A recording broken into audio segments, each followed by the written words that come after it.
tenemos situaciones muy distintas, contextos políticos distintos, restricciones fiscales distintas, procesos y momentos de transformación social y económica distintas. Entonces, el instrumento que le vamos a mostrar ahora y los que vienen, la idea es que tengan una capacidad de adaptación a los momentos que ustedes viven y los temas que ustedes ven que son prioritarios. Entonces, con la primera parte, los primeros 10 minutos sobre el informe de desarrollo humano, y voy a terminar en la parte de enfoques multidimensionales. En la segunda parte les vamos a plantear algo que creemos que es nuevo, que es plantear una mirada analítica distinta sobre la agenda ODS. Y aquí nosotros estamos diferenciándonos sobre lo que hicimos en el pasado nosotros mismos en la agenda ODM de desarrollo del milenio, que era una mirada de ir brecha por brecha, porque así trabajamos en la agenda ODM, sino es ir en lo que llamamos combo por combo.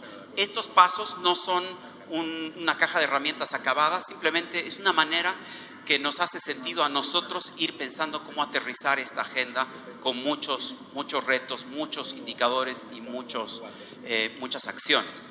Nuestro informe analiza estas pirámides, construimos estas pirámides de ingreso para cada país en los últimos 20 años. Y lo que encontramos en esta narrativa de pirámides de ingreso es que cada país tiene una narrativa de transformación distinta.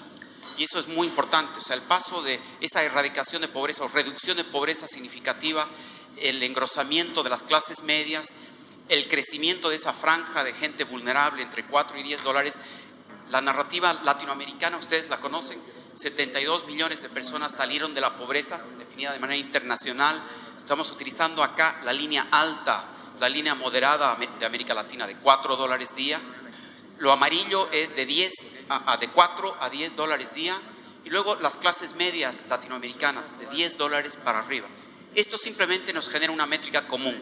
El foco de este informe es pensar bienestar multidimensional encima de la línea de la pobreza, porque hay exclusiones, hay discriminaciones, hay desigualdad que aquejan a todo el sistema, a toda la distribución. Entonces nuestra, apuesta conceptual es trascender una mirada de pobreza multidimensional, que es la parte inferior, roja, e ir pensando en qué tipos de acciones y también de indicadores nos generan una noción de progreso multidimensional. Analizamos encuestas de hogares durante 15 años. Algo que emerge con mucha fuerza son estas matrices de transición. Las matrices de transición lo único que nos dicen es cuánta gente ha salido de la pobreza y cuánta gente ha recaído en la pobreza. Estos datos para cada país van de 2003 a 2013, el momento más alto de crecimiento económico, reducción de pobreza. Los datos del 2014 al 2016 están saliendo en cada país en diferentes momentos y nos están contando una historia más bien más dura, más dramática, si quieren, de recaída. Pero por lo pronto, este dato es importante. 49% de la población latinoamericana experimentó movilidad ascendente en este periodo. En algunos países, como el caso de Uruguay o Nicaragua, llega a ser más del 60% de la población que tiene movilidad ascendente. Pero al mismo tiempo, un 13% de la población se está cayendo, ya sea cayendo de clase media hacia vulnerable o vulnerable a pobre. Esta dinámica nos parece muy importante de verla, porque en un tramo de 10 años podemos ver que en cada año están entrando y saliendo personas de condiciones de pobreza y clase media. La novedad de este informe es ver que los determinantes de salida de la pobreza en cada país son sistemáticamente distintos a los determinantes de recaída en pobreza. Lo que encontramos es que los factores que sacan a la gente de la pobreza están muy asociados a educación y mercados laborales. Cuando uno mira solo descenso, movilidad descendente, vemos más bien los factores que amortiguan la caída. 1, acceso a activos. 2, sistemas de protección social. 3, sistemas de cuidado, sobre todo sistemas de cuidado que incentivan inserción laboral de la mujer.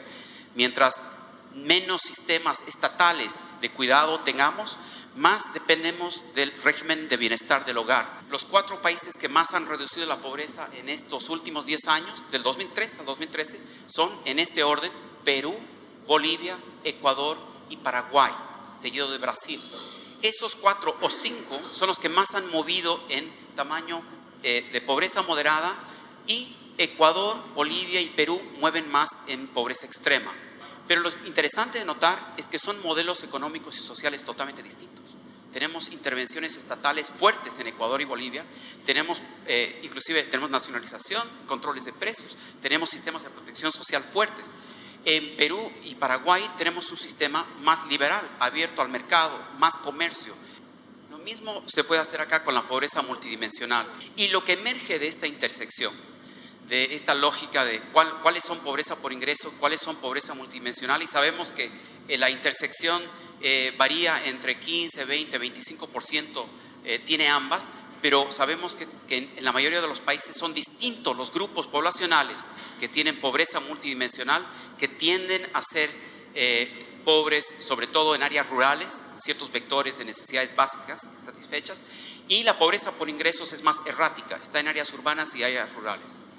La arquitectura de política pública latinoamericana es más compleja, tiene estos 4 factores comunes que identificamos. Uno, mucha mayor articulación intersectorial, hemos hablado bastante de eso acá, ya no solo ver la política de educación separada de la de desnutrición, separada de la de género, sino empezar a trabajar conjuntos. Segundo, mucha mayor articulación territorial, de trabajar una agenda que ya no es solo la ciudad capital, incluye en estados federales a estados, incluye negociaciones intergubernamentales en muchos casos y pactos fiscales que son, digamos, de envergadura política.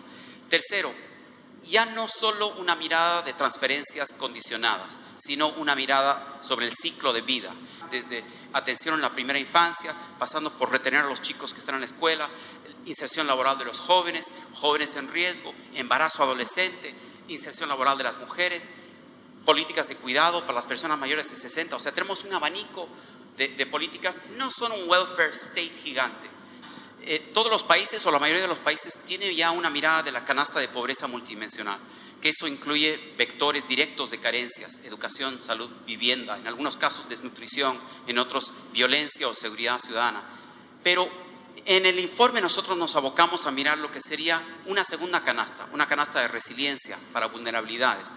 En este nuevo, digamos, el nuevo centro de gravedad de la política latinoamericana, creemos nosotros, está en el mercado laboral y está en la protección social alrededor del mercado laboral. Por eso los temas nuevos tienen que ver con quebrar obstáculos estructurales que impiden que la mujer ingrese al mercado laboral formal, por ejemplo, o que impiden que no emerja un sistema de cuidado para ciertos grupos etarios, o que impiden que ciertos jóvenes no tengan sobrecalificación laboral al momento de entrar con un título de doctor a ser taxista en la economía laboral de su país.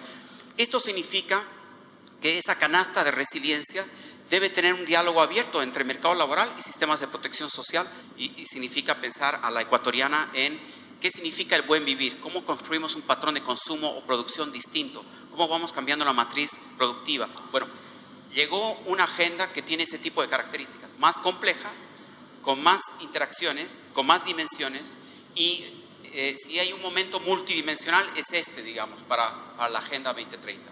Este es un ejercicio que hicimos con María José Abud, y María José lo que estaba viendo es simplemente la matriz de correlaciones entre los indicadores de pobreza multidimensional y pobreza por ingresos y la agenda social de la Agenda 2030.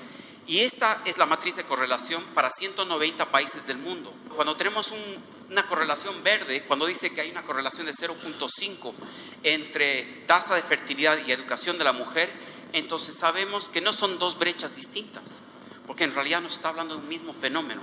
Y vamos conjugando esos verdes y se van creando clusters. Lo mismo sucede con las correlaciones negativas, las que excluyen, las que tienen trade-offs. Y este es un tema empírico. En cada sociedad el trade-off va a ser distinto. En algunos casos los trade-offs tienen que ver con el uso de recursos naturales versus el logro de crecimiento económico. En otros lugares tiene que ver con la restricción fiscal versus la universalidad de la protección social. Y luego tenemos un montón de los amarillos. Los amarillos son los que no tienen correlación. Para esas amarillas tendríamos que identificar qué son para entender cómo avanzar sobre esa agenda específica, porque no estamos encontrando correlaciones. Pero por ahora esto es útil, nos dice ya que aquí hay combos por todo lado, en todos los verdes. Cuando empezamos a adoptar el enfoque de combos, lo que nos vamos a dar cuenta es que en la correlación de eso van a haber 2 o 3 intervenciones que tienen mucho más beneficio, costo-beneficio, impacto más bien. Lo que nosotros creemos es un enfoque de combo, que es tratar de juntar las 4 o 5 brechas que están correlacionadas e ir atacando de manera sistemática sobre los temas, los obstáculos estructurales a esos combos. En brechas, ¿qué es lo que hacemos? Analizamos una brecha, tenemos una brecha de embarazo adolescente. Okay. Y luego tenemos otra brecha de educación. Luego tenemos otra brecha de urbanización y temas urbanos, etcétera, etcétera. Y si somos buenos técnicos, lo que vamos a alinear son las brechas y luego las intervenciones que tienen impacto sobre esas brechas. Y yo aprendí mucho de una presentación de una colega colombiana. Y ella presentó un gráfico en el que vinculaba algunas correlaciones entre algunos factores de ODMs con otros y mostraba las correlaciones. Y esas correlaciones lo que estaban diciendo es, si impacta sobre educación de la mujer, puedes cambiar tanto el patrón de fertilidad como la desnutrición infantil, como el cambio en el perfil laboral de tu economía. ¿Cómo vemos 4 pasos? Definición del problema, nosotros lo vemos como un tema social y político. Es acompañar al gobierno. Ya están predefinidos, yo creo, muchos clusters y combos implícitos en los planes de gobierno, y es entender cuáles de estos van a ser el foco de la Agenda 2030. La Agenda 2030 no tiene por qué ser el 100% de la agenda de desarrollo de un país. Puede ser apenas el 30% de una agenda de desarrollo, o puede ser el 20%. Lo importante es que pueda tener un impacto en un lugar donde ustedes creen que es valioso. El segundo paso es la construcción de la teoría de cambios. Teoría del cambio viene natural. En realidad lo que estamos diciendo es cuál es la causa y cuál es el efecto. ¿Cómo llegamos a la reducción de pobreza? ¿Cómo llegamos a la reducción de homicidios? Bueno, el paso 3, la definición de intervenciones. Y luego la pregunta clave es, ¿qué intervenciones nuevas necesitamos? ¿O qué cambios a las intervenciones existentes? ¿Necesitamos ampliar el programa de transferencias condicionadas de esta característica o necesitamos cambiar el programa de transferencias condicionadas? ¿Necesitamos enfatizar más el mercado laboral o necesitamos intervenir con políticas de empleo activo? Y finalmente se traduce entonces a una manera de evaluar, no solo de evaluar, sino de gestionar la Agenda 2030. En algunos países hay excelente trabajo ya estadístico sobre la agenda ODS, que eso es fenomenal, pero en muy pocos países se está vinculando de verdad acciones de política pública con la agenda ODS. Entonces, esta es un poco nuestra impronta e invitación. Si podemos ir avanzando de una manera sistemática en pensar 2 o 3 combos, 2 o 3 intervenciones que puedan hacer una diferencia, creemos que podemos avanzar bastante.